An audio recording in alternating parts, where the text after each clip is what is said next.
guys! So for today's video guys, Hi, good morning guys! So ayan guys. Guys, alam nyo ba? Nagigigil ako sa inyo. Anong feeling guys ma-notice ng isang sikat na si Jaime Miller guys? Ayun, tingnan nyo naman guys. Ngayon lang ako nag-comment. Wait lang. Tingnan nyo naman guys. Tingnan nyo. Tingnan nyo! Dali! Ayun guys, grabe. Yan yung si Jaime Miller. Yan yung nakakolab ni Moira De La Torre. So, ayan, yung mga song nila guys, grabe, napakaganda talaga guys. And ngayon lang, kaninang umaga, dumaan kasi sa FYP yung aking, yung video niya na bago. So, ayun guys, tingnan nyo guys, papakita ko sa inyo ha.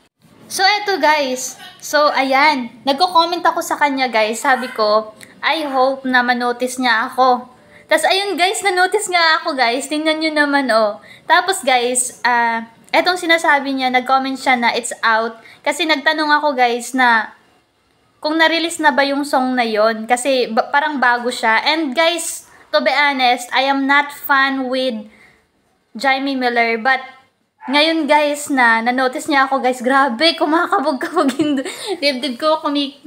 Kinikilig ako guys, gabi. Isa ba namang sikat na singer na kasama ni Moira De La Torre, ino-notice ka guys ha, for the first time in my life guys. Kasi ako guys, hindi ako fan sa mga ganito-ganitong mga artista na yan. Kasi, wala lang, nanonood lang ako ng mga ganyan. Din, kanina lang kasi, I try it to comment, then, tinitingnan ko kung manonotice ba talaga ako. And guys, grabe ha, sa kadami-daming mga nagko-comment, mga likes and marami siyang mga followers in TikTok, guys. And, guys, ha, ako lang yung nire-replyan ngayon.